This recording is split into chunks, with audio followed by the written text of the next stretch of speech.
Good evening and welcome to the Monday, October the 25th, 2021 school board meeting for the Mill Creek Township School District Board of Directors. We are meeting this evening at the Mill Creek Education Center. We welcome the public that has joined us this evening in person or on Zoom. And as a reminder for those who are not able to, we would want them to let them know that this meeting will be streaming live on YouTube, and this meeting will also be recorded for future viewing purposes. You can also view this meeting's agenda as well as past meeting minutes in addition to several informational items on our website, www.mtsd.org. Finally, please visit us and like us on our Facebook page, Mill Creek Township School District, which has new posts added on a regular ongoing basis. I would also like to remind all speakers, core team members, and board members when speaking to fully engage your mask and to please speak clearly and distinctly into their microphone, so you can be heard by all our attendees this evening, whether they're here in person or viewing us on Zoom or YouTube. Thank you. Roll call, Mrs. Sitter. Mr. Busco. Here. Ms. Capabianca. Here. Mr. Dean. Here. Mr. DePlacido. Here. Dr. Lansbury. Here. Mr. Lindner. Here. Ms. McClintock. Here. Mr. Winchell. Here. Mrs. Winchell. Here. Dr. Roberts. Here. And Attorney Senate. Here. Thank you. 1.02, executive session announcement. An executive session was held October the 25th, 2021 for the purpose of personnel, safety, and Louis Eliota and Mike Kabelka litigation against the Mill Creek Township School District. 1.03, approval of the agenda. May I have a motion for the approval of tonight's agenda? Motion. Chris. Second, Janine. Thank you. Any discussion? Hearing none, all in favor say aye. Aye. Against, nay. Motion passes. 1.04, please stand for the Pledge of Allegiance. Pledge allegiance to the flag of the United States of America, to the republic for which it stands, one nation, under God, indivisible, with liberty and justice for all.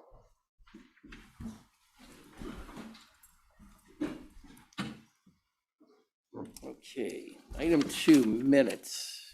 And I think I'll take these all in one.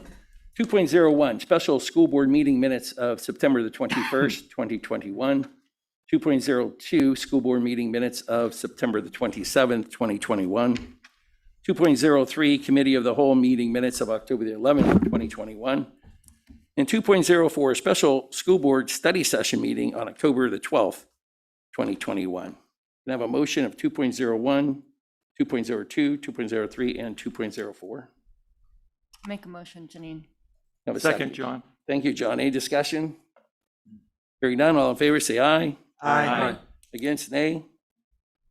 Motion passes. 3.01, visitors. And always on our website, there's a note that our communications coordinator puts out there about the deadline to apply. And going forward, you'll see the deadline is 3 o'clock. So just, again, like to speak, go to our website to see the exact details of the respective limitations of when you need to apply by in order to speak at the following meetings. First speaker for 5 minutes is Chris Huber from the Mill Creek Education Foundation. Chris? Good evening. Hello. I just wanted to talk a little bit tonight about the Mill Creek Education Foundation and some of the recent highlights of MEF's support of Mill Creek students. At the beginning of each school year, MEF works with Mtsd to find a way to provide essential student needs with funding from an annual distribution of the John Patrick Keck Fund established in the McDowell alums' memory. This year, the funds provided items for the carrying closets at Westlake and Walnut Creek Middle Schools and will supply many J.S. Wilson families with non-perishable food items for winter break. To give to this fund or learn more about it and other giving opportunities, please visit our website at millcreekeducationfoundation.org on the Ways to Give tab. On behalf of the MEF Board of Trustees, I would like to congratulate the 21-22 MEF Inspiration for Instruction grant recipients. This is our second year providing support to MTSD teachers that are new to the profession by providing funds to help set up a new classroom. They are Brianna Elder, Christina Keith, Tessa Mosley, Alexandria Smith. We're excited to see how they'll use their funds in the classroom. We continue to receive MEF Bright Spot nominations. We asked the first 6 MTSD employee nominees to help identify others that help brighten the day and lighten the load for someone else. And each week, the previous week honoree nominates someone new. As of today, 20 bright spots have been named. Since the last school board meeting, the following have been added: Jill White, Megan Clark, Leslie Neville, Tara Brown, Sarah Stoops, Martha Patsy, Mary Heibach, Jennifer Miller, Mary McMullen, and Jennifer Holmberg. Thank you to each of them for making an impact in our schools. The MEF Schoolhouse Craft Show online marketplace will be open November 26th through December 10th. Anyone can shop through the MEF website and support local artisans. We're hopeful to return the event in person in 2022. The Mill Creek and McDowell Alumni Relations Committee has a new chairperson. MEF trustee Alan Sheasley from the class of 1976 has taken on this role to support us in reconnecting and keeping us connected with alumni. Just a couple of reminders: when you do your online shopping now or for the holidays, I would ask that you consider starting your shopping at the Giving Assistant website and name the Mill Creek Education Foundation as the benefiting nonprofit. The link is on our website. You can shop at more than 2,200 online stores, and they have the promo codes already there for you to use. You can earn cash back while benefiting Mill Creek students. And lastly, the next round of MEF grant applications are due December 1st. Thank you. Thank you, Chris. Next speaker is Lou Aliota. Lou, you have 5 minutes.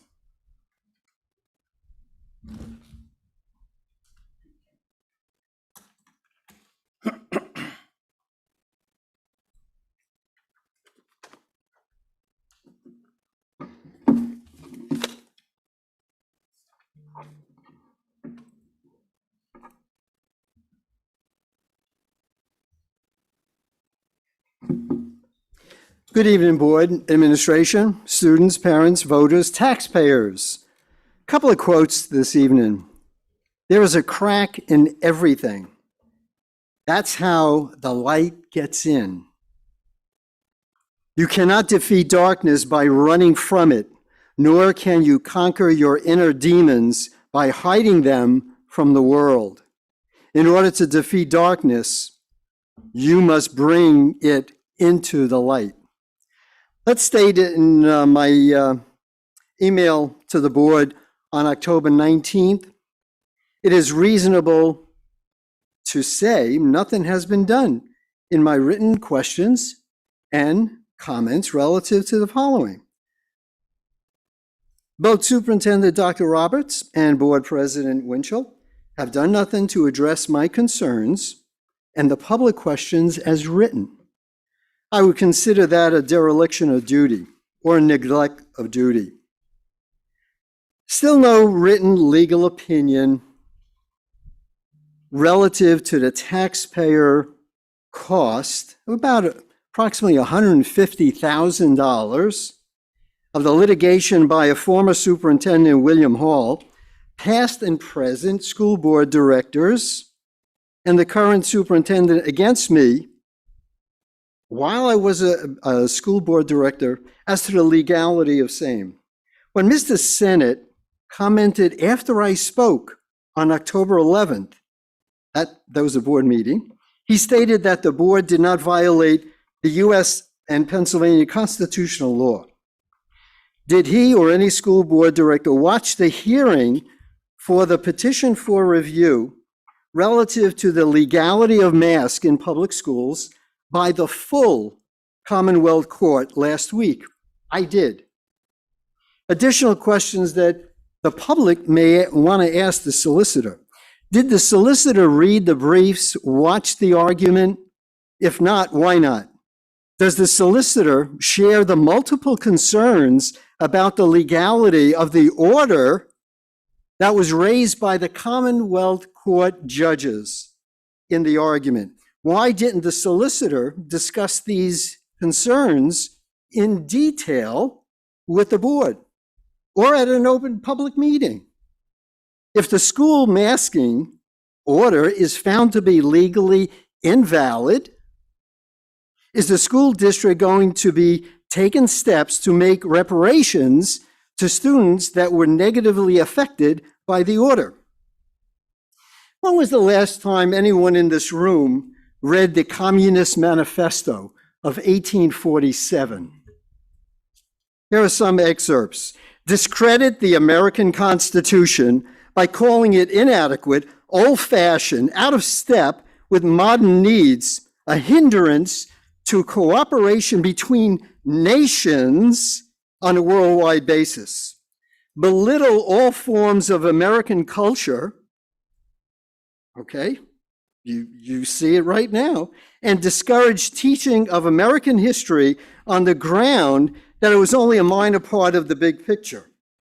Support any socialist movement to give centralized control over any part of culture, education, social agencies, welfare programs, infiltrate and gain control of more unions and big businesses, transfer some of the powers of arrest from the police to social agencies. How would you like to have a social worker take care of that? Discredit the family as an institution. I must be a domestic terrorist because I'm raising my voice? No. That is according to the illustrious U.S. DOJ. I now ask President Winchell, have you conformed with the amended format of the Sunshine Act? My response is a clear no.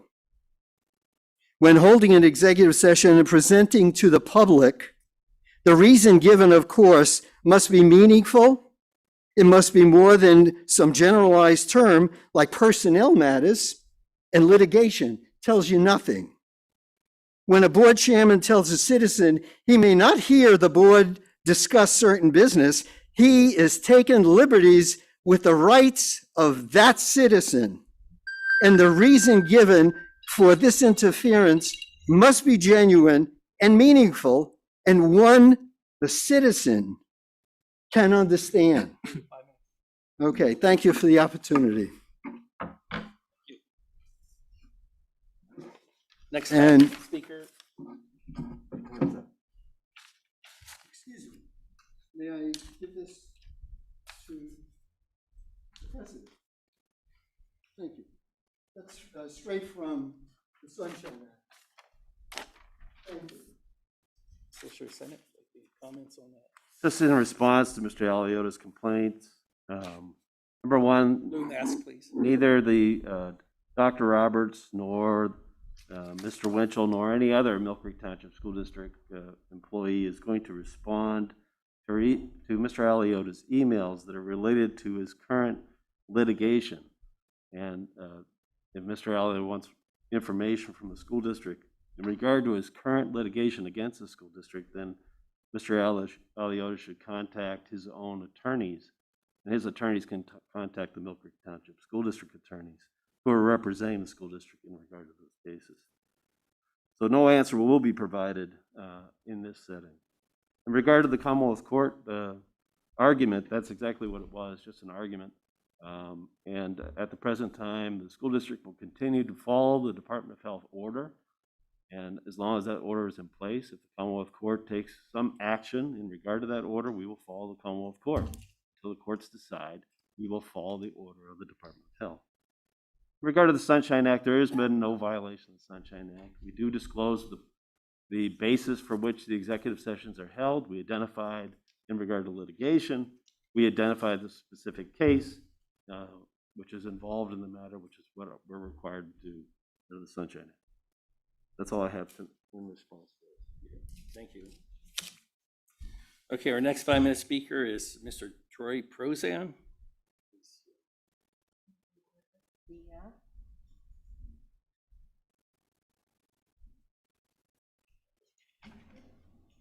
Mr. Prozan? Hello, can you hear me okay? Yes. Yes. Okay. Hi, my name's Troy. Yeah, I kind of just will pick off where Lou was talking about. I guess as everybody knows, the NSBA issued an apology, which more or less was an admission of guilt, when Garland had accused, parents of being domestic terrorists, which we all know that's not true. But I was just curious, and I know talking to some other parents in the district and actually other parents throughout Erie County, we were kind of just wondering why, Erie County school boards as a whole didn't come forward and make a statement and say, hey, we want to separate ourselves from that. We don't, think that parents are domestic terrorists, and we don't agree with those statements. I guess I'm kind of surprised that nobody has come forward even to this date with some sort of statement, just, separating themselves from that. And the lawsuit that Lou was also talking about, I kind of want to touch base on that. I as well got to watch the hearing, and collectively the lawyer and the judges agreed that the disease prevention and control law of 1955 was misused in this scenario. They basically had said that, quarantining sick individuals was what was supposed to happen with that act, not quarantining healthy ones. So being wolf, lion, dog kemper, they're basically saying that every child that attends school every single day is sick. And we know that that's not true. And, from my standpoint, everybody knows I pulled my son out of the district because I don't want him wearing a mask every day. He should not be in a mask every day. How does Mill Creek's legal representation not understand this law? How do they not understand that this is not legal? I don't understand. I made this statement a couple weeks ago. Why are we just sitting back doing nothing? We talk about, doing things together. How come this is so like just sitting still and nothing's going? I mean, we're almost in November, and these kids have been masked since last year. I don't understand, why we're not doing anything. Out of today, I heard out of Pennsylvania, there's been another dozen lawsuits, 10 different families between Grove City, Newcastle, and 6 other PA districts file federal lawsuits today. I mean, this is like a real thing, and people are passionate about their kids not being masked every single day. And lastly, I just wanted to touch on something based on the story out of Virginia, the unfortunate situation that had happened in the bathroom with that young lady. I had called the district to find out what their policy is on gender identity, and I got told that it was just case by case. I think that's a very generic policy or answer, and I think parents need to know, are they using the same locker, same bathroom? Maybe you guys can come together and actually put a real policy together so parents can feel safer with having their kids attend school. I mean, you guys pushed this whole mask thing since July, and there's so many other things that have, slipped under the cracks. I mean, I hear, there's a lot of bullying going on in different schools in Mill Creek. I don't know. It's really sad where we are right now. So that's all I have to say. Thank you. Thank you. Attorney Senate, I have a question. If we did not follow the state mandate, what are the potential ramifications for us as a school district? Well, there are penalties under that disease control law of 1955 that would be imposed upon every school board member that votes in favor of not following the mandate. In addition, I'm sure you read in the paper that the Warren County tried to do exactly as Mr. President suggested, which was not follow the mandate.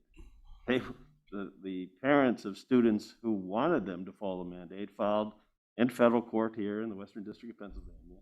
And Judge Baxter in her comments were absolutely clear that you're going to follow the mandate. And so we would be in the same predicament if we chose not to follow the mandate as Warren County was. They turned around and changed their decision and are following the mandate. There are penalties that could be applied against every school board member who would vote for something that is not in accordance with the order. So at this time, my legal advice to the board, and has been throughout, we're going to follow the order until Commonwealth Court or some other court tells us that's not the proper order to follow. Thank you. Thank you. We have 2 3-minute speakers that signed up this evening. First one is Jerry Baker.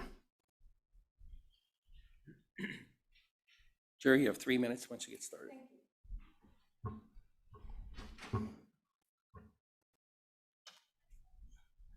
Hi, my name's Jerry Baker. I'm a grandma of 6 little kids, and I'm here to talk about CRT, your social emotional learning. What does that have to do with schooling is what I would like to know, okay? All this social emotional stuff is what's causing all the problems in the schools as far as I'm concerned right now. You're supposed to be teaching our kids reading, writing, arithmetic. All this other crap, all it's causing is family issues, propaganda issues, okay? Children hating each other, anti-family issues, and it has no business being in school at all. I'm very upset about this. I also listened to your town hall. Okay, and some of the messaging that was sent was equity. Well, I don't believe in equity. I believe in equality. Equity tells me that somebody that isn't trying as hard is going to get the same treatment as somebody who does. That's wrong. You're teaching our kids wrong things. Tolerance. Like, what kind of tolerance? You have no tolerance for us when we come here and talk to you about these things. So how is that tolerance? What kind of tolerance are you talking about? Cultural growth. I mean, I heard a lady talking about, oh, we're going to give a letter to all of our children that try so hard in that. All children should be treated the same way. It doesn't matter if someone's doing better or worse than another. Maybe you should pay more attention to the ones that aren't doing so well and finding out why. So that's all I have to say. I just wanted to state my case. Thank you very much. Thank you. Last 3-minute speaker, and we'll open it up afterwards, see if there's any additional ones, is Craig Heenan. Craig, you have 3 minutes.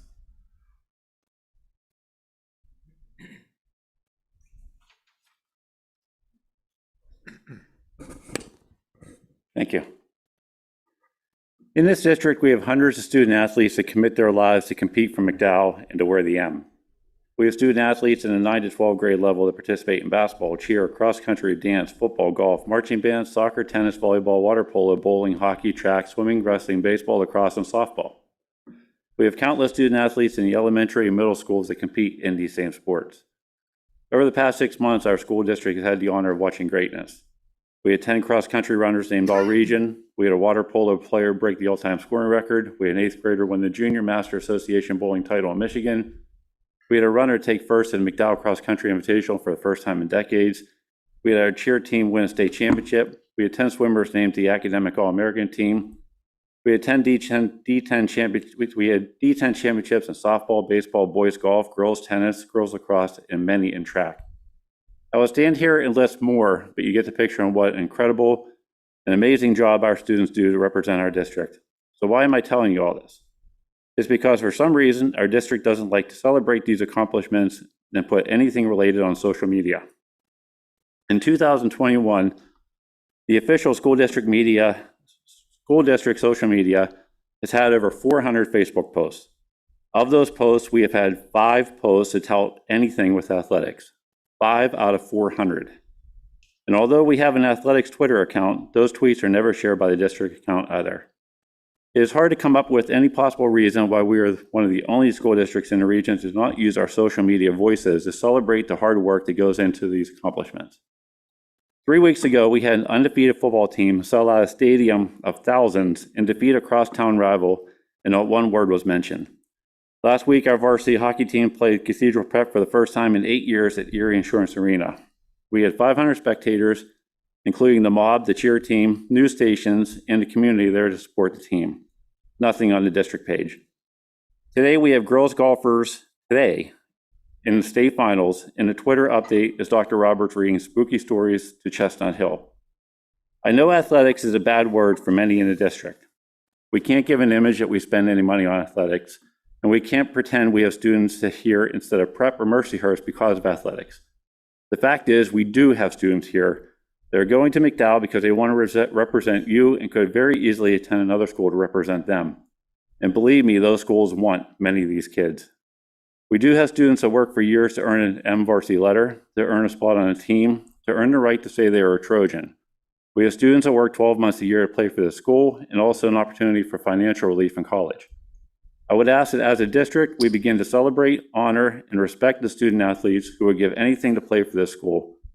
Begin to acknowledge these students, begin to show students that you're proud to have them here, and that you're proud they are athletes. And maybe start bringing them in to honor them in these meetings as well. Thank you. Thank you, Craig.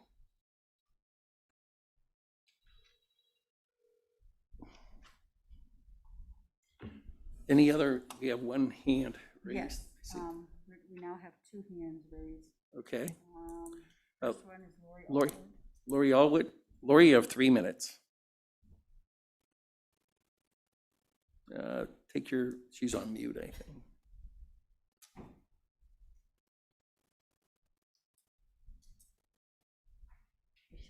She has to unmute. Lori, please unmute your speaker on your end.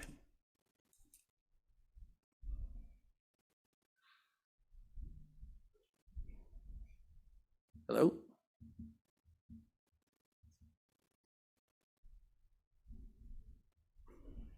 Why don't we go to the next speaker? We'll come back to Lori then. That's it. The next speaker has a hand raised for 3 minutes is Rebecca Liddell.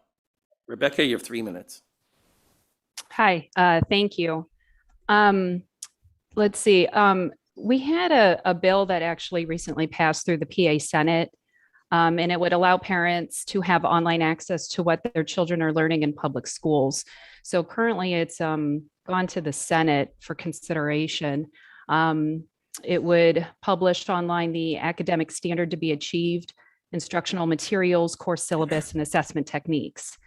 I was also curious if, in addition to what we can already access, I believe the process is we have to go in person. So if a parent wants to see instructional materials, that has to be done in person. Is there a way for parents to see what is being offered in our school libraries? Is there any way that either parents could get online and get a list of books that are being offered, or if that, again, is something that can be requested and accessed in person through the district? That's actually just a couple questions that I had for consideration for the board for a future time. And that's all. Thanks so much. Thank you. Okay, going back to, she's not on anymore. No, looks like Lori jumped off. Okay, any other speakers, any other speakers like to speak for 3 minutes this evening? Last call, any other speakers? Hearing and seeing none, we can move on.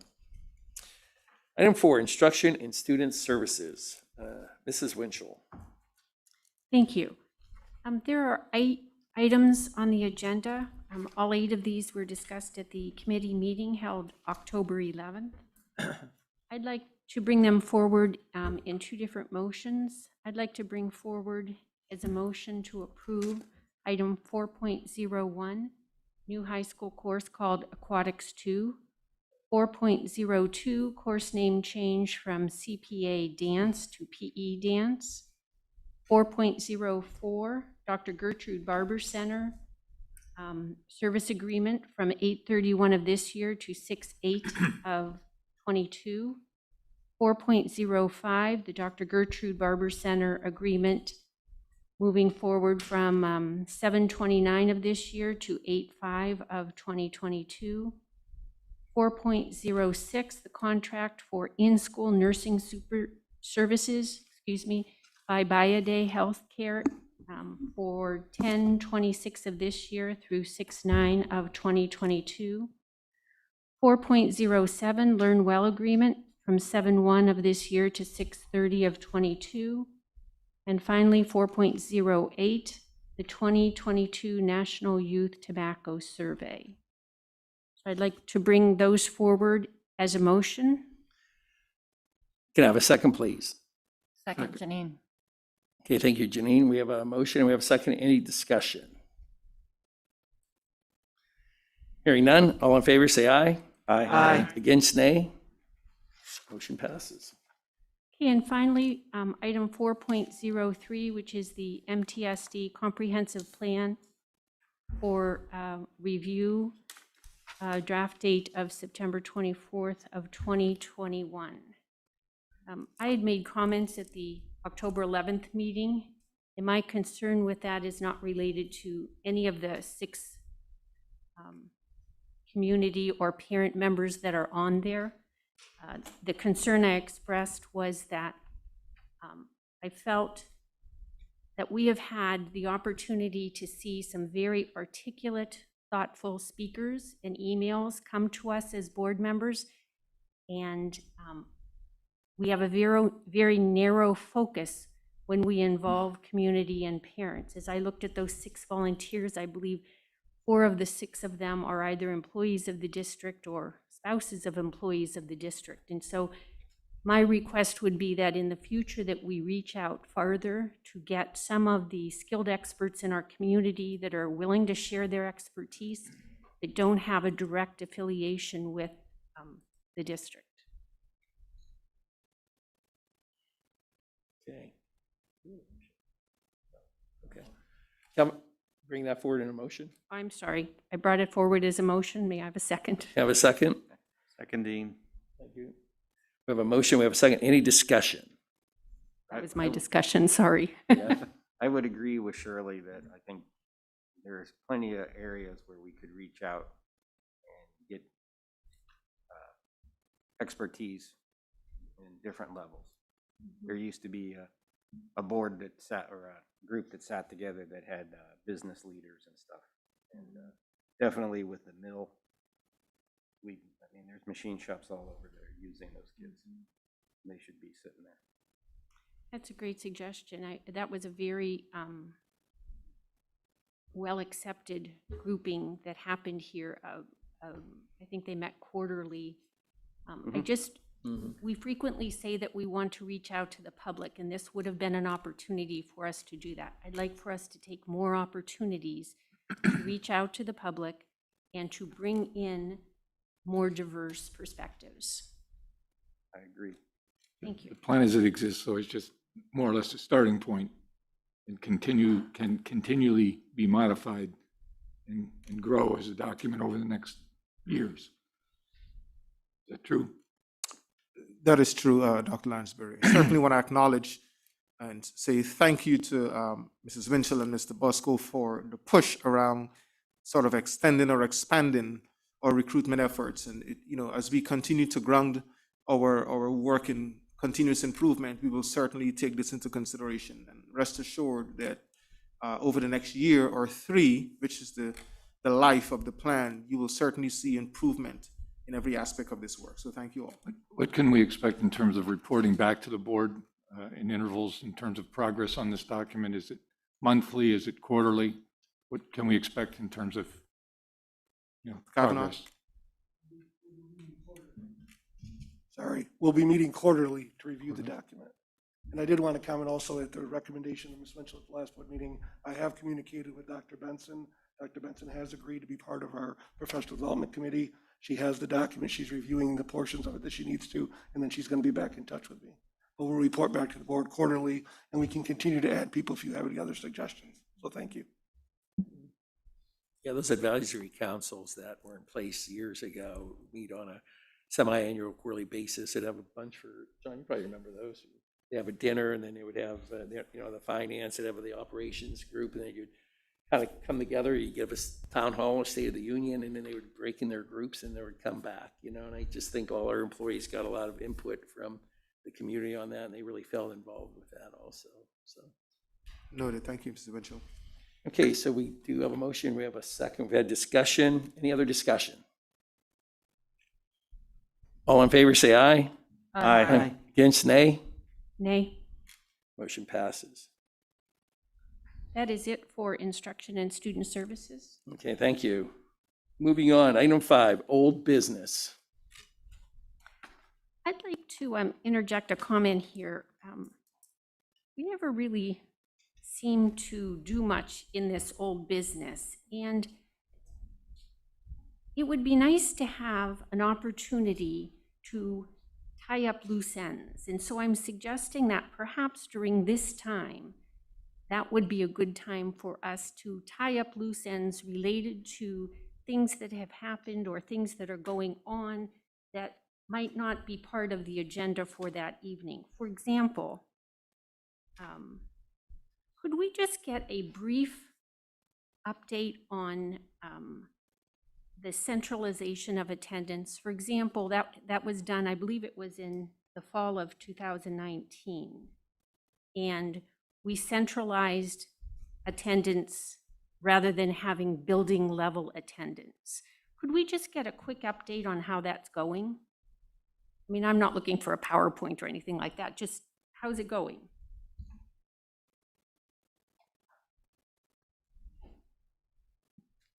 Yeah, so I can give you a brief kind of synopsis right now, and then we can provide you with more detailed data. I think overall, the fact that we are able to have consistency in process, as well as the handling of data by the experts in that department, it has been successful. It has certainly been stressful under COVID. Because we remain short-staffed in that department. It remains one of the positions that we are have not been able to find applicants to fill. So they are short-staffed, working with a team of 2 versus a complement of 3. So they are certainly stressed, stretched, and working very hard to keep up with the load, as you can imagine, with additional attendance requirements for quarantining and isolating. There are far more attendance tracking pieces to that centralized approach than there were pre-COVID. So we remain optimistic that we'll be able to find a full complement for staffing, and that will, allow us to improve our process. But overall, the consistency of our data has been very positive. It has been helpful with our PIMS reporting to have everybody, coding things the same way and handling it from the same perspective. So it's been positive for many reasons, but we are certainly struggling with some COVID aspects. Okay. This was changed, if I'm not mistaken, in the fall before COVID started. And Correct. So, okay.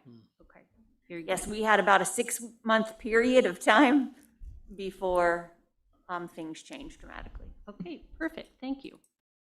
Mrs. Winchell, from a process perspective, I agree with you that this seems like a good parking lot. Mm-hmm. For example, there were multiple callers that asked questions tonight about how we highlight our sports teams and, what books are in our libraries. This might be the parking lot that we can answer those questions. Some speakers will never answer some of their questions. But in general, we could get quick answers to that and maybe give that feedback at the next meeting, either the committee of the whole or at the regular board meeting. Or even during the committee meetings, right? If it's instruction related, it could be through the instruction. You have public comment from questions from visitors. Yeah, sure.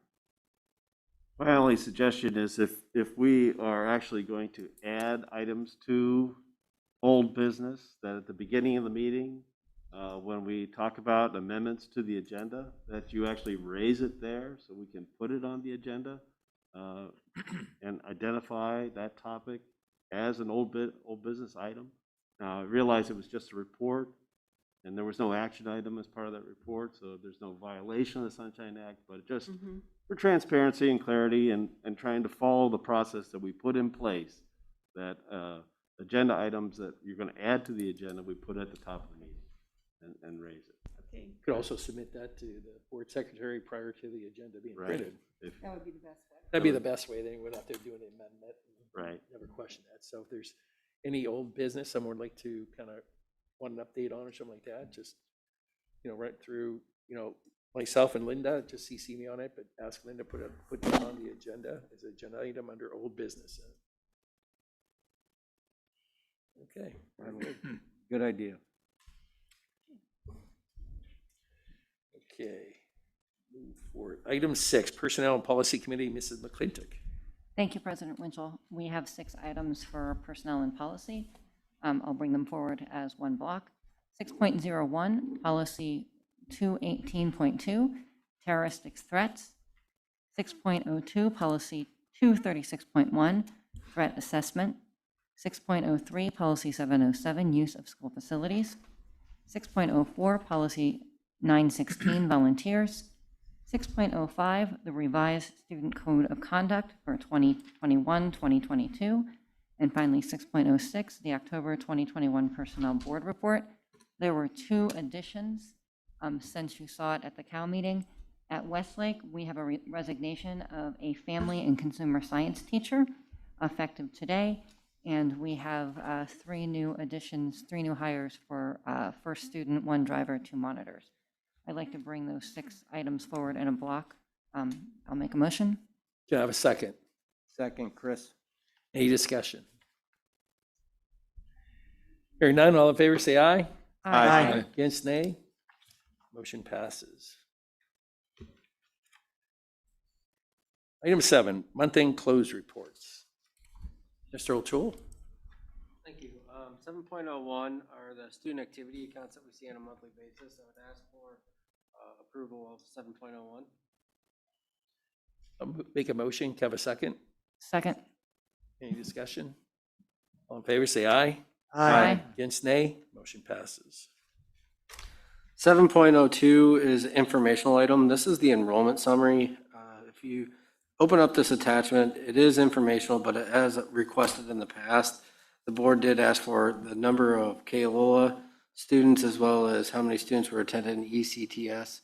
Those are located at the bottom right-hand side of that report. Any questions before we move on? I have a couple questions for you directly related to that. I see that we have the KOLA off to the side. Is there a reason that we don't run KOLA on the inside of the chart? And we currently attribute them to the individual schools when they are actually not, in fact, in the schools? This was our first chance of adding this information in. I just put it off to the right-hand side as informational because they are included in the left-hand side. It gets to the total of 6159.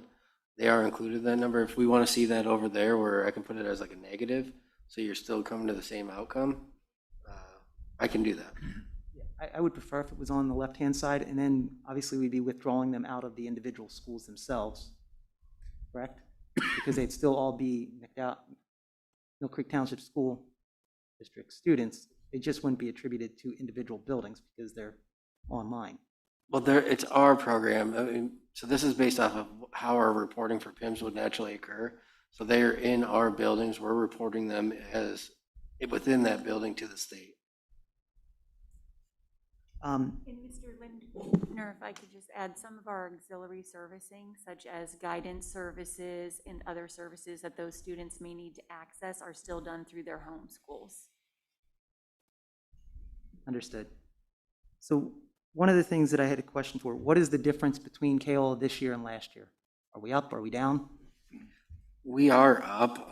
Last year, I had a number where we ended the year as of June 30th would have been 116 So we're compared to about, 168. so we're about 52 students? Correct. And then what is the difference between KOL and cyber school? What does the district save when we keep them in-house? About $9,000 for a regular ed student, and then add another 10 grand to that for a special ed student. You know, the real hard question here is, when we talked budget last spring, and we were talking about where we were going, one of the goals was to claw back 50 students from outside cyber education. And based on this report, we clawed back 8. What does that do to us financially? If we were anticipating 50 not being outside. From a financial perspective, I mean, we're going to be short in our budget by at least $500,000 should we continue down the path that we're on.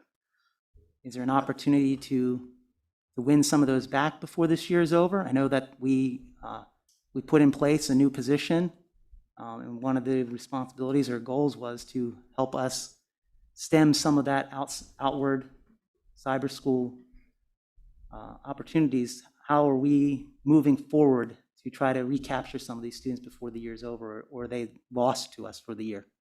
And I think Dr. Stoops has a recruitment plan and how we plan to bring most of these students back, or as many as we possibly can. So in that recruitment effort, earlier this month, we did draft a document that was specific to secondary and elementary families that we are interested in targeting and bringing back to MTSD. What we found is that a lot of families, at least in that initial discussion, were far more interested in having that conversation at a natural transition place, meaning the end of the quarter. That's especially true with our high school students because it's not an even transfer at times. Just as if we had a student that was coming from an actual physical brick and mortar school entering into McDowell, there can be nuances associated with scheduling and things like that. So to answer your question, the time frame is basically towards the end of this quarter. We have already finalized the talking point document that we're going to use that. That talking point document, just as a side note, does address specific areas we think that non-MTSD cyber schools and for-profit charter schools are most vulnerable. So the talking points would be, as Mrs. Mosley suggested, really highlighting what the benefits are to MTSD versus a for-profit cyber school. You can look at their academic performance alone. McDowell is leaps and bounds ahead of where their rates of proficiency, where their areas of student growth are concerned. They don't match up or even close in the same discussion for what MTSD offers. We have individualized student support capacity. We offer a far more robust course offerings that can be customized based on individual student interest and learning need. The McDowell diploma and so forth. We know the competition's tough because one key area is that the cyber for-profits offer a great deal less credits in order to attain a diploma. So in order to counter that, we've come up with plans thinking that if we offer internship opportunities with local job employers, that students can earn elective credits, much like traditional brick and mortar students do at McDowell now. So we've expanded our thinking in how we're going to put those recruitments. So the time frame is later this week. That effort will begin with contacting the families that have been designated as non-MTSD. That will continue through the beginning of the second quarter, and then a review of that process will be held probably the week of 11/15 to determine what's working and what's not in that recruitment. So what I'm hearing is we're going to put forth a plan here, but realistically, now that we are in this position, it's not 50 we need to get to save our budget, to make our mark. It's now like 62 because we lost 25% of that payment already out the door for the first quarter. So we have to be extremely aggressive. What happens if we don't? Do we have a plan for how we're fixing that large of a hole? In terms of budgeting perspective, we don't have a plan. As we continue to move forward, I know we have less transportation routes that we're running currently that would help offset some of that additional expenditure, but not to the amount of roughly $500,000, which means it would come out of the fund balance at the end of the year. Then we would have to make up the difference in next year's budget. What can we do to help you? There's two anomalies that we've noticed, though, in some of those non-MTSD families that are kind of unique to the past year and a half experience. One of them is that we've had students enter into Mill Creek's boundaries that have always been PA Virtual or other competitors traditionally been enrolled in them. So we've had families come from different parts of the Commonwealth that were enrolled in out of district cyber. They're really hard to recruit back because that's the education that they've known for X amount of years, depending on the level of the student. And there's a little bit of the pandemic effect that even though that we do offer a virtual capacity through our Keola experiences, that the parents are comfortable and have that level with their for-profit entity. But that's not going to diminish what we're going to try to do to bring them back, from the MTSD cyber offerings. Is the Keola offering equivalent to what they're getting with the for-profit cyber? It is in terms of content and skill. Most of the curriculum, the cyber providers, of course, are going to tell you that they're all equitable, but we've vetted them well enough historically that I'm comfortable with the quality of the curriculum that they're offering and what we've had a few instances, very few instances, where we've been a little bit affected maybe by some teacher decision-making or such by Keola. I'm not going to say we haven't had any of that. But overall, I think the product that we offer is very comparable to, and there's a lot more viable reasons to be an MTSD cyber than there is a for-profit. And it's our job to solve that. Thank you.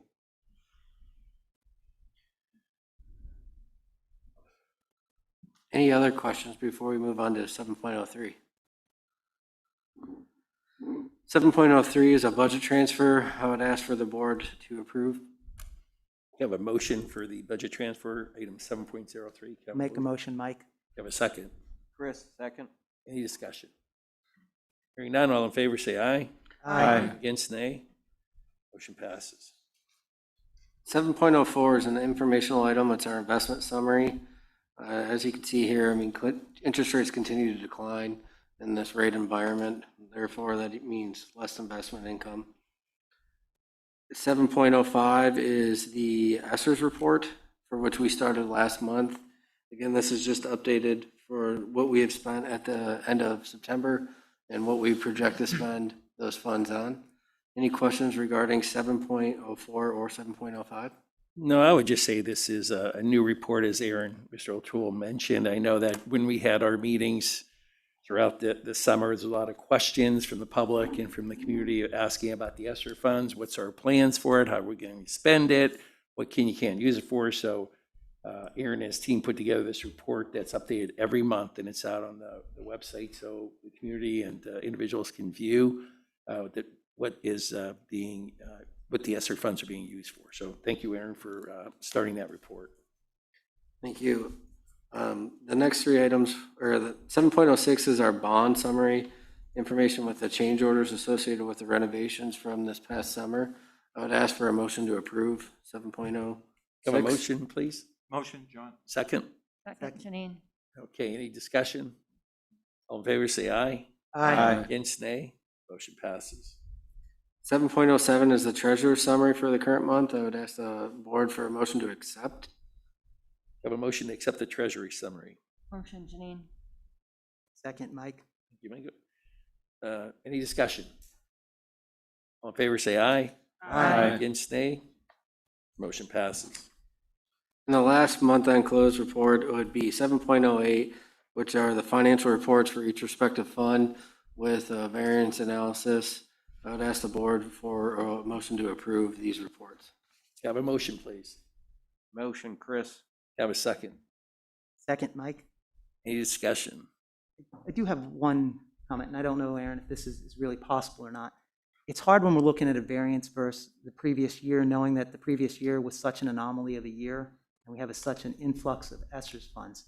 I don't know if there's a better way, or maybe a way to put where the projected budget is going to land based on current numbers, because right now with the variance being so far out of alignment at times because of it not being a normal year and an influx of ESSERS, it makes it hard to see where we are actively in the budget with the end of the year. So I don't know if there's a way to put a projected budget, where you are forecasting in a fourth column to see if we're on target, if we're off target. So that's a great question. And this year, unlike years prior to us moving into the budget process for 22-23, I'm actually going to be providing forecasting, and then I'll provide that on a quarterly basis from that time moving forward. Therefore, you'll have the financial reports, which are an indication of truly what we have spent to that point in time, and then you'll have a forecast to be able to foresee into not only where we expect to end this year, but 5-10 years down the road as well. I appreciate that. I think that'll be very helpful to the board when we're looking at that, because right now it's, in some ways, it's very positive, in other ways, it's very disconcerting. Agreed.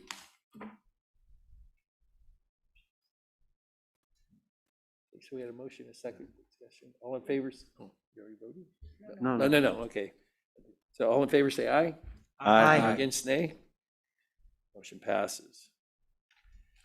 Those are all the items for the month-end report. Thank you. Oh, thank you, Aaron. Yeah. Item 8, Finance and Operations Committee. Mr. Linder. Okay, we have 5 items this evening. All of these items were discussed at the Committee of the Whole meeting earlier this month. The first, I'm going to bring these forward in one block. The first item is 8.01. It's the update of student activity officers, and it has updates for McDowell, MIHS, J.S. Wilson, Walnut Creek, and Westlake for account officers. 8.02 is the Highmark Foundation Grant Award. This was a grant for $2,100 for Grandview Elementary for their Be Leaving Grandview Memorial Project for interactive play space and sensory path that's to be installed outside on the blacktop. 8.03 is our HF Lens Company agreement for Tracy Elementary School renovation for summer of '23. This contract comes in at $178,000, which is 4.3% of the $4.15 million estimated project. 8.04 is the Wilkins Company. It is an addendum for alarm monitoring agreement, and this is for them to monitor 12 of our buildings for our fire and security alarms for the next 12 months. And then 8.05 is the accounts payable report, as payroll for 9/24 and 10/8, and the accounts payable for September. I'd like to bring these 5 items forward as a motion. Thank you, Michael. Can I have a second? Second, Dean. Thanks, Jason. Any discussion? Hearing none, all in favor, say aye. Aye. Against, nay? Motion passes. All we have for the Finance and Operations Committee. Thank you, thank you. Item 9, Superintendent's Report, Dr. Roberts. Thank you, President Winchell. The first item in the superintendent's report this evening is item number 9.01, the conference that yours truly will be attending. The conference is actually the District Administration Leadership Institute for Superintendents. It's one of the few offerings for superintendents across the country. And it's touted to be one of the best professional development experiences for superintendents, as it allows us to really interact with our thought partners, our thought leaders who are leading districts around the country over a 2-day period, where we can look at common challenges and come up with common solutions as we lead in districts effectively. With the generosity of the conference organizers, they actually pay for our hotels and the conference registration, and the cost to the district is just travel. I'm looking forward to attending this conference to bring back, hopefully, innovative and creative district leadership ideas. Have a motion, please. Motion, Rick. Have a second. Second, Janine. Thanks, Jenny. Discussion? Dr. Roberts, can you give us an update next meeting or so after your return? Absolutely, we'll be happy to. Give us some feedback on that. Any other discussion? Okay, all in favor, say aye. Aye. Against, nay? Motion passes. Second item, item number 9.02, the Mill Creek Education Association Memorandum of Understanding for the board review and approval and action. I'm bringing this recommendation forward and really want to highlight just 2 areas from this MOU. And one is the board just continued to demonstrate over the last year your commitment to making sure that teachers not only feel seen, heard, and supported, but that you are really committed to providing them with everything that they need in order for them to be successful during these unprecedented and challenging times. And 2 items that are a part of this MOU that we're bringing to you is really to offer teachers an opportunity for telework. We know that as we see the rise and increase in numbers around the COVID positivity rates, we have many instances where teachers have had to quarantine, or where some of our teachers have even been impacted by testing positive for COVID. And because the data is very clear to me and members of the core team that the dedication and commitment of our teachers is unquestionable. We see them, even when they're quarantining, wanting to have continuity of instruction for our students. And so with the board's approval of this MOU this evening, it gives our dedicated teachers an opportunity to do just that, to continue to teach and provide strong instruction to all of our students. And the second item that I wish to highlight is one whereby, the district has decided, and again, this is with support of the board and the core team in conversations with the MOU, we have decided to sort of bypass some of what is written in the CBA with regards to the sick days per year that our teachers and staff can use with their immediate family members who are sick or in need of medical care, and instead a little bit of magnanimity and generosity to give them an additional 4 days, so 10 days. And so I'm excited about what this is going to do for all of our teachers and staff in terms of how they navigate this challenging time. We want them to know that we appreciate them. Bring this to you for approval. Can I have a motion, please? Motion, Dean. Can I have a second? Second, Janine. Any discussion? A roll call vote, Ms. Sitter. Mrs. Winchell, Yes. Mr. Busco, No. Ms. Capabianca, Yes. Mr. Dean, Yes. Mr. DePlacido, Yes. Dr. Lansbury, Yes. Mr. Lindner, Yes. Ms. McClintock, Yes. and Mr. Winchell. Yes. Motion passes. Next item is item number 9.03, related also to 9.02. This is our employee COVID and telework days. And this one is applicable not to our teachers, but to all of our employees, our dedicated employees in the Mill Creek Township School District for your action. I have a motion to accept 9.03, employee COVID and telework days. Motion, Janine. Thank you, Janine. Second, Dean. Thank you, Jason. Any discussion? Hearing none, all in favor, say aye. Aye. Against, nay? Nay. Motion passes. Item number 9.04, it's the MOU for our Project Search leadership position. Project Search, as you know, is our partnership with Hammett, and it's one of our cherished and valued programs. And our long-standing leader has, after many years of dedication to this district, has decided to retire, and in spite of Dr. Hyntem's attempt to try to keep her on for a little longer, we recognize that we have to allow her to go and enjoy some time off. And so we have another valued teammate who has stepped up, and in partnership with the MEA, we have landed on having someone in this position, and so this is brought to you for approval. I'll make a motion. Thank you. Can I have a second? Chris, second. Thank you, Chris. All in favor? Discussion? I'm sorry, discussion? Okay, hearing none, all in favor, say aye. Aye. Against, nay? Motion passes. Next item is item number 9.05, our superintendent's goals. I certainly want to express a heartfelt thank you to the board for convening a special board meeting where we had a working session, having discussed the superintendent's proposed goals. I think we started with about 8 or 9 goals, and with the board's insights, push and challenging of my mental models, we have landed on what I believe to be 5 really solid goals that are really grounded in the importance of prioritizing our students and making sure that we focus on both quantitative and qualitative measures around the goals that the superintendent is expected to attain and achieve this coming year. These goals are brought to you for official approval. Of course, on the separate cover, I will continue to share with the board and with the public what are those progress monitoring measures or measures of success to achieve each of these goals. Can I have a motion, please? Motion, Dean. Can I have a second? Chris, second. Any discussion? These will be published on our website then once approved. correct? These will be published, yes, President Mitchell, yes. Any other discussion? Dr. Roberts, you thank us for challenging. I thank you for being a willing participant to let us be actively engaged in goal setting, because I think that as a team, we come to a greater set of goals, and I appreciate you giving us that courtesy to challenge and be part of it, so thank you. Yeah, I think that separate working meeting study session is well worth it. We just focus on that and really kind of got them deep in the weeds in a sense. It can take care of a lot of that and develop these goals for the next year. I appreciate that. Okay, so we have a motion second. Any other discussion? Hearing none, all in favor, say aye. Aye. Against, nay? Motion passes. Final item in the superintendent's report this evening is item number 9.06, the McDowell Marching Band schedule.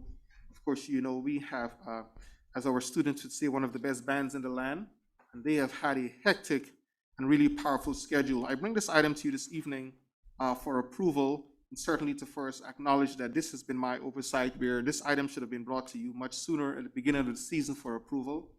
I will take ownership of this. I know that our band director and school leaders have been incredibly busy getting our students ready, having missed most of their schedule and season during the COVID year, and certainly want to ask for the board's grace as you approve this schedule officially, knowing that we only have one event left for the marching band on October 30th. Bring for your approval. Have a motion to approve the McDowell Marching Band schedule. I'll make a motion. Second, Chris. Any discussion? Our band is pretty incredible. Oh, yeah, if you went to the football games this year, you'd see them perform. They're great. Great job. Okay, any other discussion? Hearing none, all in favor, say aye. Aye. Against, nay. Motion passes. President Mitchell and board, that concludes the superintendent's report for this evening. Okay, thank you, Dr. Roberts. Moving on, item 10, new business, 10.01. Thank you. This evening, I have the distinct honor in making a presentation to a gentleman who actually will surely be missed at some time in the near future. The PSBA, the Pennsylvania State Board Association, on a role of school board service program, really honors school board directors for their long-standing service and dedication to their local districts and communities. Through the presentation of a certificate, the PSBA usually shows its appreciation for the efforts of these school board members and commitment to public education towards students in schools. So with that said, on this evening, I would like to, on behalf of the PSBA, just to come and honor one school board member for years of dedication to the Mill Creek Township School District. School board service has long been a crucial part of our nation's legacy and its commitment to public education. As the first boards of association in the United States, yes, Pennsylvania, the PSBA has been the very first board in the country, rich with history of over 125 years. The consummate school board director is described as someone who is ethical, principled, and who has a deep desire to serve his or her community. They believe in the value of our public schools and local control of public education for the benefit of all of our students. Today, we know that school districts have a challenging job. School boards certainly have a tough job, and the board members, school board directors, have an even harder job. The expectations, though, is for them to provide during this tremendous, challenging time, their unpaid volunteer, and their time to contribute to schools and communities often goes unnoticed. For more than 35 years, the PSBA has recognized the contributions of dedicated local school board directors with long service, and oftentimes individuals who have served for more than 8 years. I think at every 4-year period, they are given a certificate to acknowledge their leadership and presence. This evening, it gives me great pleasure and it's an honor to recognize Mr. John DePlacido for 12 years of service as a school board director. John, we thank you and we honor you. Allow me to bring this certificate to you.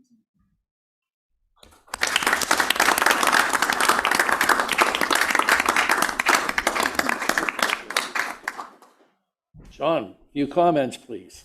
Few comments, please. Well, there's been a lot to comment on in the past few years. There's been a lot, as everyone knows, happening to the district, especially in the last year and a half. But going back a few years too, there were several major issues that were faced by the boards, and we came through that, and it's been a real experience. Personally, I've met some great people. I've enjoyed every minute of this, and I will miss it. But knowing that Dr. Roberts is on board now, and the board members, and the future board members coming on board here in December, certainly it's going to continue to be a great district, and I will continue to be a very big fan. Thank you, John. I know that for the past number of years, VOTAC, you were the board liaison, Yeah. so sure you're happy to see that project come to fruition before you step down from Absolutely. the board. So Yeah. thank you for your service on the VOTAC. Okay. 10.02, commit to be fit. Jason. Thank you, President Winchell. So I'm happy to report that by popular demand, the Commit to Be Fit program is back, and we will launch that on November 1st. There is a little bit of help with our COVID fitness slide that we need, so I think that this is going to help district-wide. We have our Assistant Superintendent, Mrs. Mosley, that is heading this up, and we have a committee with a number of individuals from across the district in our schools, in our elementary school, middle school, and high school, as well as the MEC. And like I said, November 1st, that will be launched. And I don't have any specific activity that I would like to bring from the school director, but I think that we should be focused on participating in some of those events as they get rolled out. And maybe Mrs. Mosley could give us a little update on how we're going to roll that out, how we're going to communicate that to our community as well as our staff. Yes, so thank you, Mr. Dean, and we appreciate the board's support. The District Wellness Committee is back. We were on a moratorium through PDE last year, and so we are back at work. And one of the things that we had heard loud and clearly from our buildings was that they really enjoyed the competitive, fun nature of tracking their physical activity by building, and then essentially competing building versus building to see who could fill their silhouette first. So with the assistance of the McDowell Manufacturing Lab, we do print a silhouette of a runner. And every time any employee of that building completes 30 minutes of any physical activity, they put their initials on a sticker with the goal of filling up that entire silhouette. To make it fun, you can imagine that buildings get creative with how they outline and choose to fill their silhouettes. And we do take pictures and update regularly with our, photos that are submitted so that we can track who is doing what. MIHS and McDowell, because of their large number of staff members, do complete 2, where the other buildings complete 1. MEC is a smaller building, so if you're going to throw out the gauntlet, Mr. Dean, we will take any board member's 30-minute activities, put your initials on a sticker, and you can add it to our poster that will be up in our break room. And it's really just designed to be a fun way to get all of our folks up and moving. It can be any kind of physical activity that they choose to participate in. It is done on the honor system, but all in, the spirit of, having some camaraderie, watching how each other are, getting out and moving and seeing an entire building's progress. And it supports us having district-wide wellness activities. So we're really excited that that will be rolling out.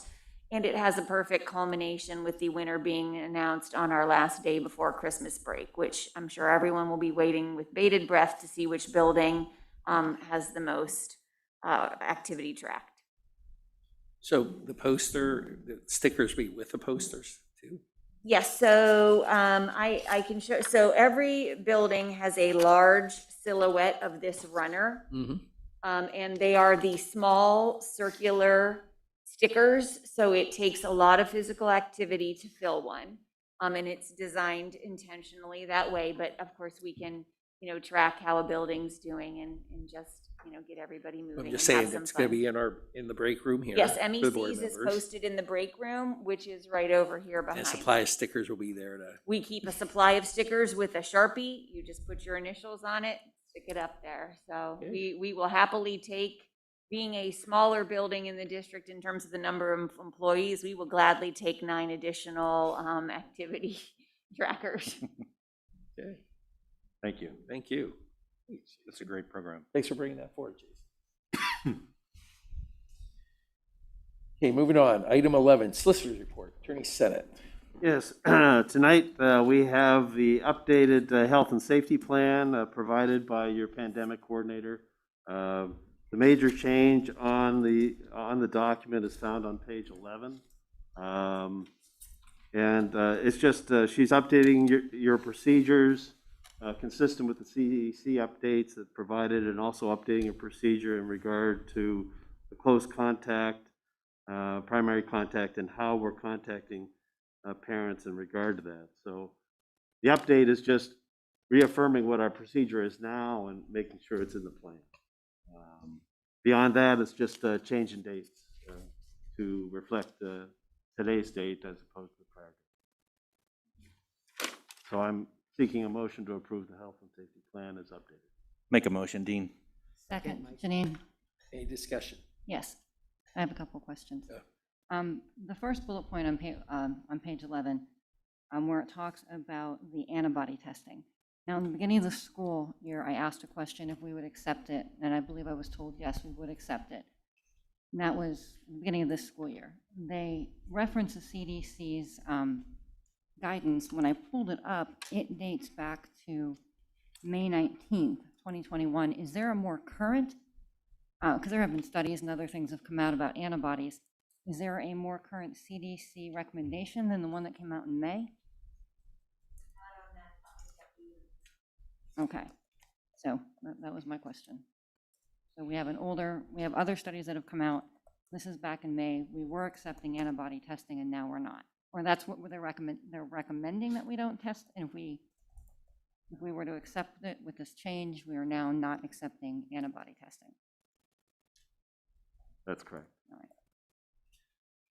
I just have a point too, for clarification. It says if your student is identified as a close contact to confirm COVID-19, the contact will receive a phone call between 3 and 4, a letter with detailed instructions, and so forth. And then it says MTSD follows Department of Health 10-day quarantine expectations from date of exposure. If student is not in the building, a phone call will be made. Is the 10-day quarantine applied to both vaccinated and unvaccinated who were exposed? So there are differences with the vaccinated folks, and also there would be option to take the test and test out of quarantine. So the quarantine period of time can look different. It is really on a case-by-case basis, which is what traffic goes through. We contacting the family, talk about date of exposure. Many times folks don't even know that they have been exposed or that they have tested until it's busy days. So those come off the time because it's from the date of initial exposure or vaccination status for the effects that as well. So it really is a timeline that she works out individually with each family based on that original date and their vaccination status. Okay, is that in here as well? Somewhere down in the document. So it's not across the board 10 days?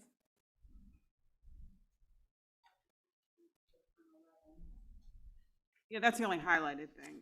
And I didn't know if that was not in there before. I didn't go back to the previous. We did not have that outlined with the time frame. Okay. So that we could be notifying families. We had, as you know, moved away from the letter system that we had last year. Mhm. And we have, added in the hotline for employees as well as a hotline for students. And then we have added in 2 different kinds of calls that go out. Specifically, always alerting them to contact our pandemic team or how to How timely is our pandemic team running with their notification? They are up to date. So like the cases that we identified today are today's cases. They do not have a lag. At the beginning of the year, we really got hit hard. We did not expect the large number of cases start fever that we had. And so for the first week and a half, 2 weeks, we were running day and a half behind the day are current. And today was a very busy day.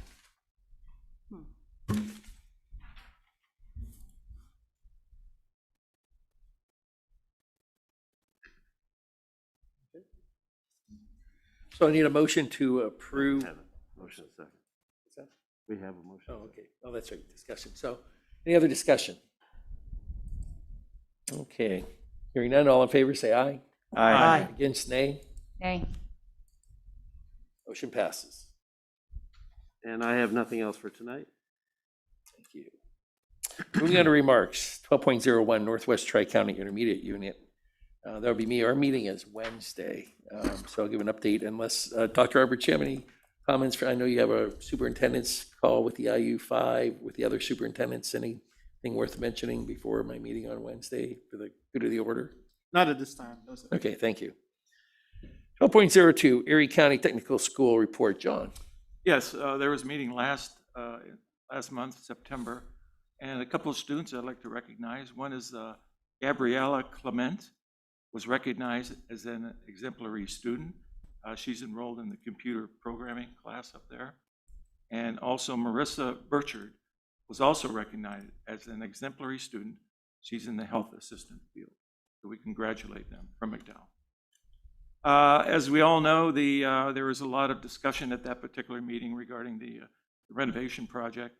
And it did go through, as everybody knows. And I talked to Mr. Tarasovich recently, and they're getting all the permits together now. No work has actually started.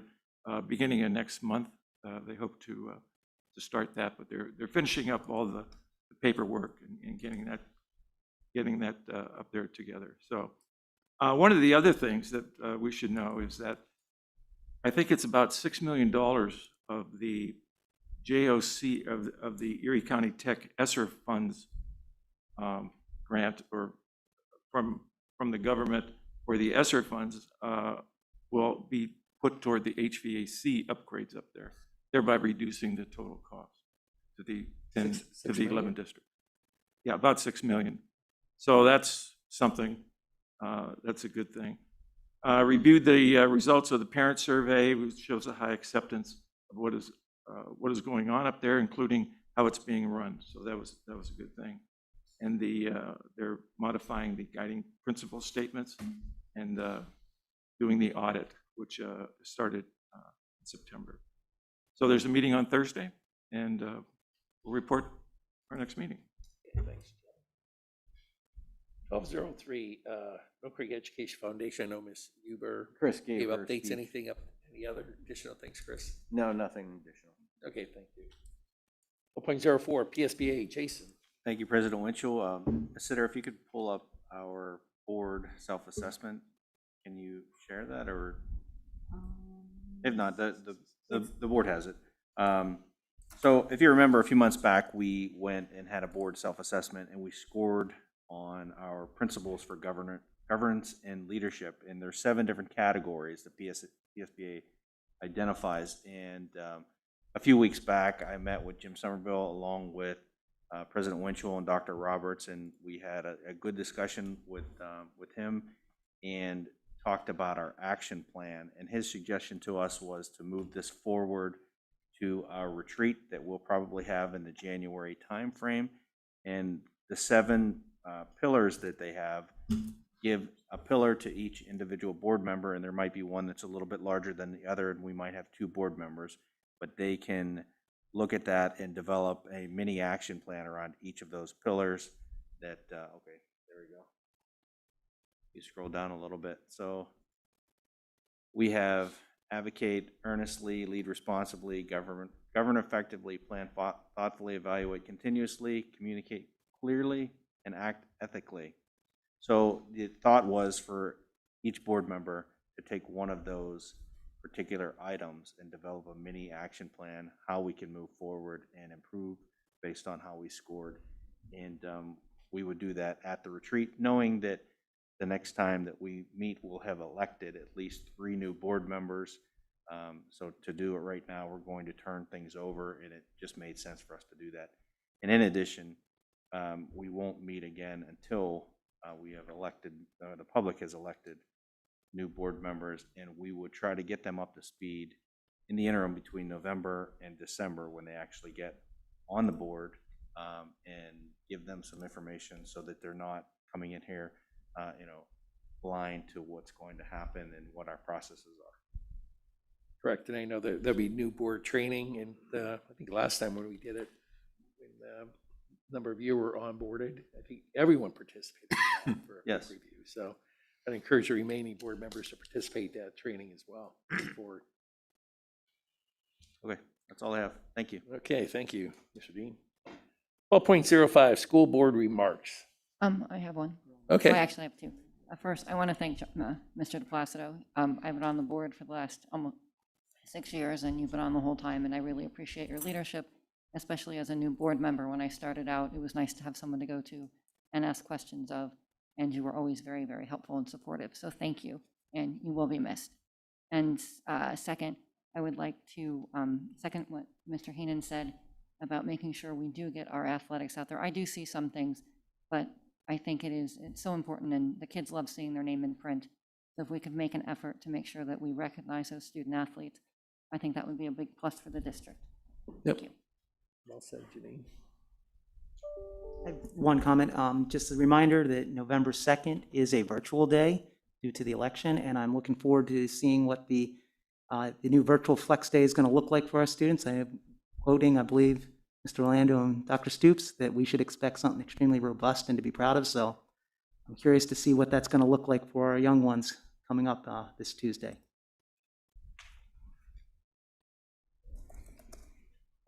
Any comments from Dr. Orlando or Dr. Stoops on that? Give us a teaser. Come on.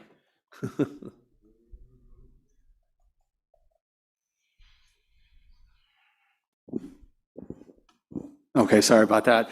Yeah, we are looking forward to it, and based on the success we had with the brief shutdown at one of our elementary schools, I'm anticipating a very successful day district-wide, and hopefully we don't have any more of them other than the planned ones.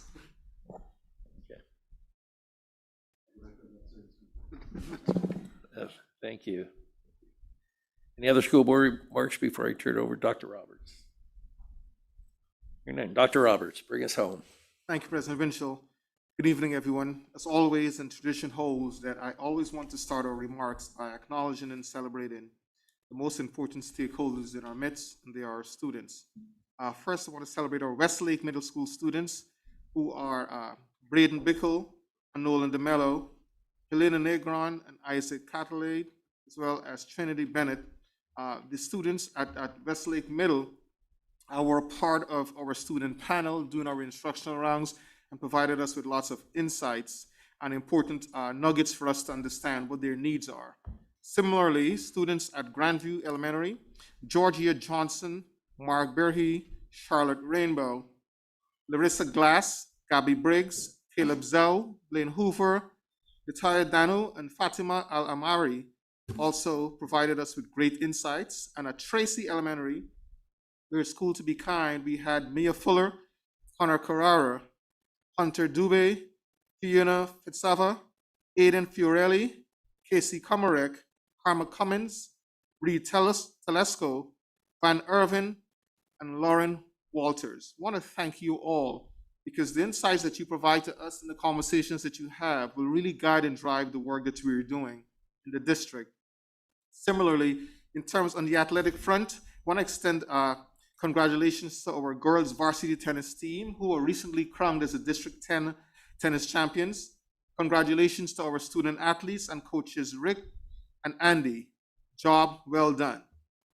Our girls golf, they have a history of strong achievement, and this year was no different, with some of our student athletes under the tutelage of Coach Ryan Bickle getting to the state championship, and I believe a number of those young ladies are actually college bound with great scholarship offers. Congratulations, Coach, and not to neglect acknowledging Coach Jason, who coaches our boys.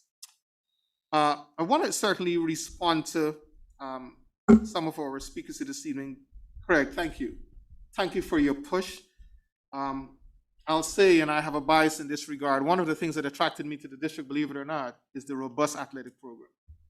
I know the value of being a student athlete. My parents would not have ever afforded the sort of a college education for me. And it is because of my academic talent, and more importantly, my athletic ability, that I was able to attend some of the best schools in the country. And I see that, of course, we have a premier athletic program in this district, one that I'm always so proud of.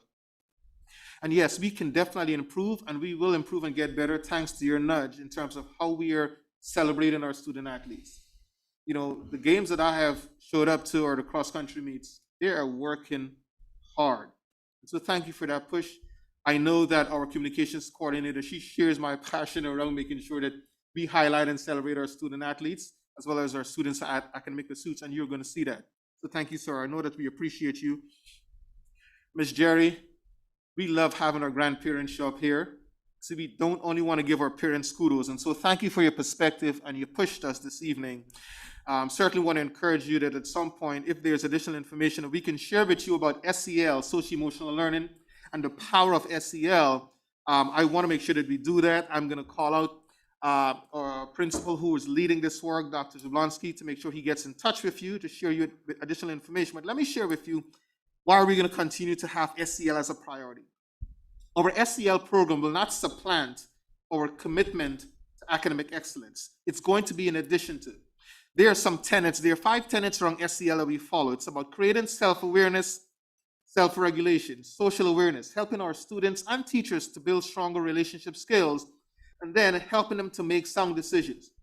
And because this is a district who prides itself on making decisions that are grounded in data, indulge me if you may, because I know that other parents also have concerns with SEL, but I want to make sure that you all have enough information. There's a lot of research. One of the research journals that I'm going to quote is the Phi Delta Kappan, which is the premier journal for educators. And the data that they found in terms of SEL's impact is that it has a 9% decrease in conduct and problems such as classroom misbehavior and aggression when SEL is done right. And we are doing SEL right.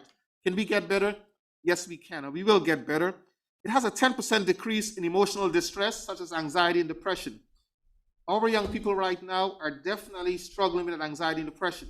According to the American Pediatric Association, the most recent data that they released for students ages 5 to 11, they've seen an increase in ER visits for mental health challenges and anxiety as high as 24%.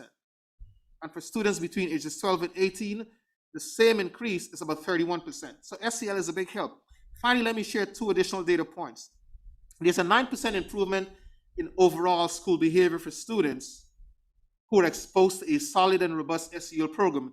And finally, there's an 11% improvement in the most important thing that we talk about, and that is students' test scores. But SEL has to be done right. And I think the onus is on us. It's incumbent upon us as a district to make sure that we're providing grandparents like you and all of our parents with enough information, right, about what SEL is, what it does, and it's not a distraction. Allow me to jump to staff celebrations. I want to certainly celebrate all of our teachers and staff who are knocking on our doors every single morning, every day, showing up regardless of our current reality. You are here to support our students in spite of, and we want to thank you. We started this week, and I started the morning by reaching out to our staff to remind them that we really appreciate the work that they're doing. And I stepped out on a limb and previewed for them because I had the utmost confidence that the board will support them. And I previewed for them that they should tune in tonight because the board will likely vote on and approve telework and some of the other pieces that will be so much appreciated by our staff. And so, board, I certainly want to thank you for continuing to be a board that has stepped up over and over again to show this community that you value the teachers who are serving our students. So we had additional callers who called in this evening, and I want to thank you all for your call as well. And you mentioned, I think the story that you were alluding to is a story in Loudoun County, Virginia, where there was an assault by a transgender student. Yes, you may have called Mill Creek Township School District and heard that we deal with every case on a case-by-case basis. That is true, because every case is unique. But we are dealing and addressing these cases with guidance from the U.S. Department of Education's law and policy around gender identity. And so that I can provide some enlightenment to you, caller, and anyone else who is listening in, we value every student's lived experience, and we will treat them as such. And the law requires us, there's a fact sheet that you can find under the U.S. Department of Education. It explains that schools are required to treat transgender students under Title IX. The federal law prohibiting sex discrimination in education is what Title IX really speaks to. It lays out the principles that the Department of Education will follow when addressing these students. It's important to know that under these policies, schools, and that includes Mill Creek Township School District, we are required to treat transgender students according to their gender identity, including in making sure that the transgender students have access to restrooms and locker rooms that matches their selected gender identity. Also, we are obligated to use the right pronouns for gender students and letting them dress in accordance with their gender. So, ladies and gentlemen, this is not about your belief or mine. This is the law. And if there's one thing that you ought to know, under my leadership, we are going to follow the law.